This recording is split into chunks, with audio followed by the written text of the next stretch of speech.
Assalamualaikum warahmatullahi wabarakatuh. Halo semuanya, kembali lagi berjumpa di podcast Bengkel Belajar.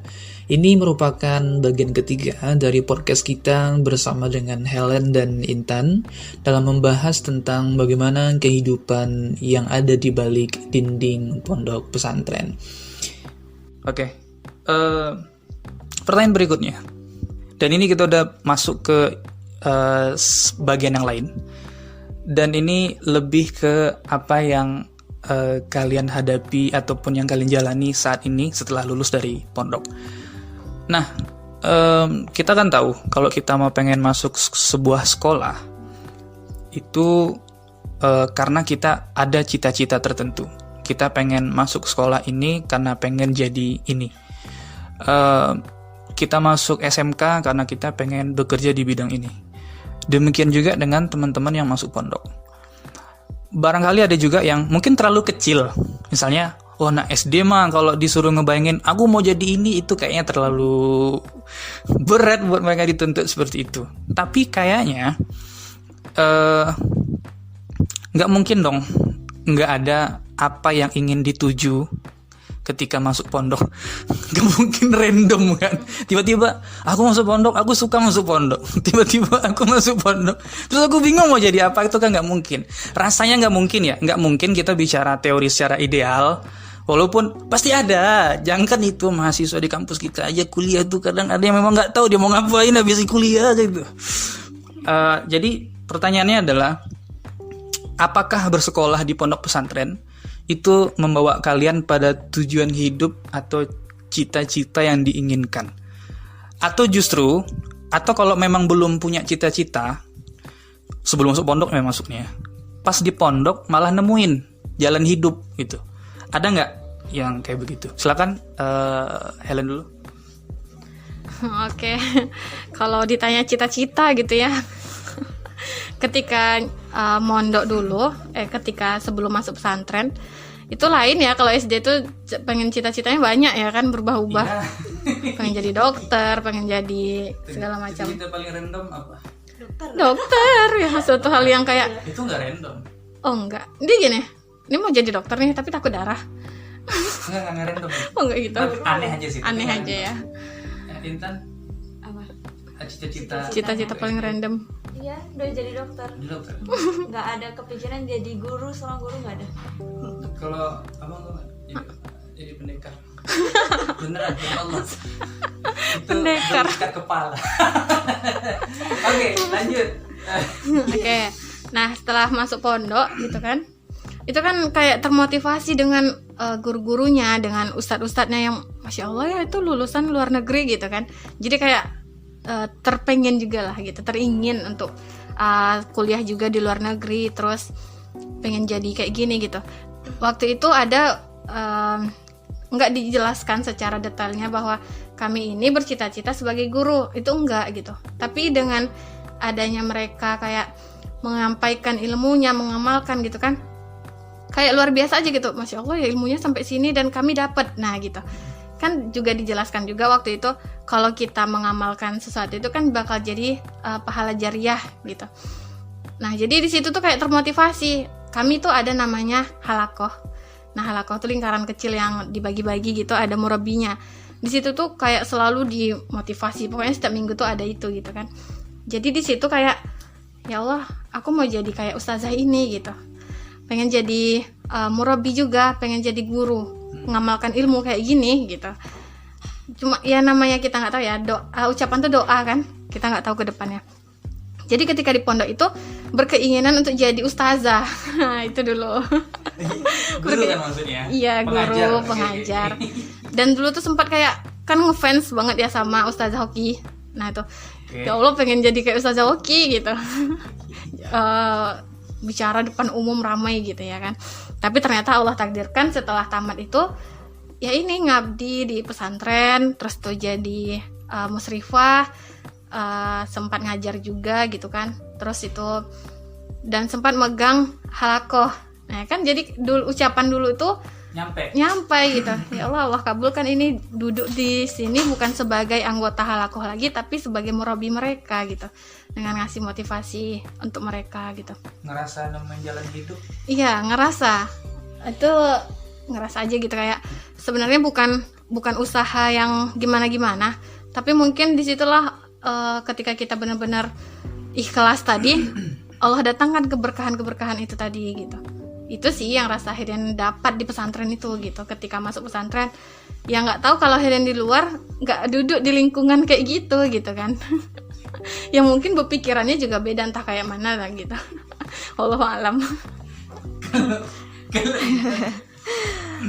Kalau saya pribadi udah dijelaskan yang di awal tadi ya, yang lalu. Kalau masuk pondok karena termotivasi novel Negeri 5 Menara. Jadi salah satu alasannya ingin ke pondok kan ingin ke Kairo Al Azhar. Itu emang nggak tahu kenapa ingin aja belajar di sana gitu, walaupun belum diberi kesempatan sekarang. Insya Allah tahun depan, amin. Amin. Amin kan. Iya. Jadi kalau ditanya cita-cita, pasti selalu jawabnya jadi dokter. Nggak tahu kenapa jadi dokter, dan bingung juga, dokter kan umum ya, banyak ya, tapi pengen jadi dokter aja gitu.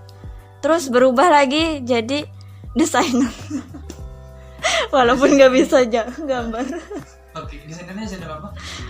Apa aja? Iya, enggak, desainer baju, Oh, baju. gaun ya. Walaupun nggak bisa gambar, terus arsitek juga. Masuk pondok nemuin jalan hidup nggak jadinya? Nemuin jalan hidup, kalau untuk cita-cita belum ada. Jadi kalau Tapi kalau belum kesampaian tuh bukan berarti gagal ya, atau nggak tercapai. Karena kadang cara dia dikasih jalan ke situ dulu, entar kemana. Tadi kan kalau anak pribadi bilang pengen jadi pendekar kan, itu konyol sih. Sempet pengen jadi astronot juga tapi setelah itu nyadar kalau matematika bodoh gitu kan. Terus macam-macam sampai akhirnya pengen jadi masuk teknik nuklir. Kuliah di Jerman, tapi itu kan akhirnya kita kayak ngelihat hari ini kayak omong kosong sih. Tapi ternyata bukan tujuan hidup, lebih ke jalan hidup itu kayaknya pada akhirnya ketemunya gara-gara kuliah kita kan satu alma mater nih, kuliah dia di kampus yang sama, di prodi yang sama. Bukan nemuin cita-cita nggak pernah kesampaian sampai hari ini, tapi nemuin jalan hidup yang pada akhirnya ngerasa kayaknya hidup kita lebih bermakna kalau di sini. Jadi ini ngerasa jadi punya guna. Kalau kita nggak ada di sini kayak ini nggak jalan deh gitu. Kayaknya apa yang ibaratkan kayak motor itu, misalnya kalau nggak ada ban, bensinnya ada, bannya ada kan juga nggak bisa jalan. Ada bannya tapi nggak ada bensinnya juga nggak bisa jalan. Barangkali kita bensin dari sebuah motor yang kalau nggak ada bensin, motornya nggak jalan. Mungkin Intan adalah bagian dari sebuah ban. Kalau nggak ada ban itu, ya motornya nggak juga jalan. Dan Helen pun juga sama kayak gitu. Nah, berarti ada yang menemukan jalan hidupnya di pondok, ada yang memang diantarkan sampai ke sana, ada yang belum menemukan tapi sudah dikasih semacam insight, sudut pandang tentang apa yang kita cita-citakan atau gimana sih jalan hidup kita nantinya. Nah, kemudian ini penasaran sih dari dulu sebenarnya. Di pondok pesantren itu kita diarahkan nggak sih untuk menuju pendidikan vokasi atau profesi tertentu? Jadi misalnya gini, kan ada stigma dulu yang masuk pesantren itu pasti jadi ustadz atau ustazah. Maksudnya cuma itu doang gitu. Tukang baca doa, ya kan? Terus tukang sembelih hewan kurban, imam sholat. Kayaknya cuma itu deh. Padahal kan sebenarnya pondok pesantren nggak sekecil itu juga, gitu kan? Pasti ya pasti nggak cuma soal itu gitu. Nah, kalian kan pernah tinggal di pondok, ada yang 6 tahun, ada yang 4 tahun. Ada nggak pondok mengarahkan kalian untuk misalnya nih, ada yang pengen jadi polisi, terus pondok nyediain barangkali mungkin lewat BK-nya, lewat program bimbingan konseling, ngasih pengarahan untuk karir, untuk pendidikan soal itu. Nih, kalau mau jadi polisi gini, kalau mau kuliah gini, kalau mau kayak gini. Yang sehingga pada akhirnya itu ngebantu kalian untuk itu.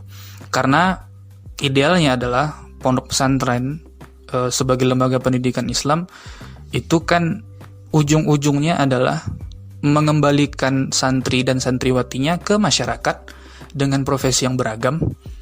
Nggak mungkin kan satu kampung nanti tukang baca doa semua. Atau semua nanti kayak Helen kan berebut jadi pengen ini malah berantem, giliran aku hari ini gitu. Kan nggak mungkin kan. Pasti ada dong profesi-profesi tertentu. Yang dalam hal ini misalnya kayak kalian berdua kan kuliah di Prodi PAI, Pendidikan Agama Islam, otomatis outputnya secara teori kan jadi guru. Ada nggak sih diarahkan atau difasilitasi oleh pondok seperti itu? Oh, cita-cita santri pengen jadi ini, kuliah di sini diarahkan kayak gini-gini. Ada nggak? Oke, sejauh ini gitu ya, dari yang Heden tahu pondok itu gitu kan, difasilitasi secara keseluruhan itu mungkin enggak gitu, tapi dikasih cara kalau untuk sampai ke sana gitu. Ada beberapa murid itu contohnya kan dia ahli dalam menggambar desain atau dia juga suka menjahit. Nah, di pondok itu diadakan ekstra menjahit kayak gitu. Terus didatangkan guru dari luar untuk dia belajar supaya nanti kedepannya ketika dia lulus dari pondok dia tahu mau kemana arah tujuannya gitu. Atau dia kuliah di desainer, atau dia tidak kuliah tapi dia kursus menjahit kayak gitu. Atau dia membuka lapak menjahit. Nah, selepas dari pesantren. Jadi kan apapun cita-cita mereka itu dikasih solusi. Terus hampir rata-rata ya setiap kelas 6 aliyah itu hampir ketika mereka udah mau tamat tuh ditanya ini mau kemana. Terus kalau ada yang mereka mau ke Mesir itu disediakan jam belajar. Contohnya ini 5 orang mau ke Mesir, nanti ada yang memandu mereka belajar apa aja untuk persiapan ke Mesir. Nah itu kayak gitu. Terus ada juga dia penghafal Quran gitu kan. Dari penghafal Quran ini kira-kira beasiswa apa yang bisa dia ambil dari penghafal Quran ini. Contohnya kemarin ada beasiswa jadi dokter kalau dia hafiz 30 juz. Nah itu dicarikan semua fasilitas untuk menuju ke sana itu dicarikan sama pimpinan sama pesantren itu gitu, disediakan.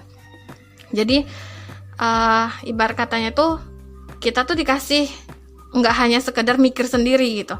Pun kalau dia nggak punya tujuan kemana dia mau kuliah, itu nanti dikasih pilihan mau nggak ngabdi di pondok dulu menjelang dia besok udah tahu mau kemana kuliahnya kayak gitu. Itu dari pondok sini. Kalau pondok Intan sendiri sih kalau fasilitas nggak ada ya. Soalnya ya kayak mana semestinya pondok gitu. Cuman kalau di sana tuh lebih ke ada yang namanya pengajaran sore. Nah, jadi pengajaran sore itu kami yang kelas 5 atau kelas 11 itu tuh disuruh ngajar gitu. Jadi kalau sekarang kan ada RPP ya. Kalau kami IDAT namanya gitu. Jadi kami tuh mengulas materi yang udah diajarkan, terus kami ajarkan ke adik-adik yang untuk sore itu pengajaran. Jadi lebih ke jadi guru gitu, tapi lebih dikembalikan lagi sih setelah dia lulus gitu. Oh, berarti pondok sebenarnya ada upaya juga kan secara ini pengen ngarahin santriwatinya ke pendidikan tertentu, ke vokasi tertentu atau ke profesi tertentu sesuai dengan cita-cita ini ya. Oke, itu insight yang selama ini belum kita tangkap secara umum, terutama juga pasti teman-teman di luar ya belum ngelihat atau mendengarkan bahwasanya pondok pesantren nggak sesederhana itu juga kok, nggak se klasik atau sebasi itu juga ngurus ininya kan, karena stigma yang muncul sampai hari ini adalah pondok pesantren ya kalau nggak jadi ustadz jadi ustazah. Maksudnya kalau nggak urusan akhirat aja gitu kan, tapi nggak disiapin buat dunia. Tapi sebenarnya nggak, ternyata pondok pesantren itu bisa loh jadi medium yang mengantarkan anak-anak untuk menemukan tujuan hidupnya apa, jalan hidupnya apa. Mereka juga diarahkan karena mereka akan kembali ke masyarakat sebagai seorang muslim yang hidup dan berdakwah dengan apapun profesi mereka saat ini. Terima kasih kepada Helen Novitasari dan Intan Arumsari sudah hadir di kesempatan ini. Mohon maaf dengan seadanya kita hari ini berkegiatan. Mudah-mudahan cerita dari kalian berdua bisa menginspirasi, bisa memberikan insight baru, pengetahuan baru buat teman-teman kita di luar. Sebagai ucapan terima kasih, ada 2 bingkisan masing-masing buat Helen dan Intan. Itu buku saku 10 amalan penghapus dosa. Gratis, tidak perlu bayar. Sampai jumpa di podcast berikutnya. Terima kasih sekali lagi ke Helen dengan Intan. Assalamualaikum warahmatullahi wabarakatuh.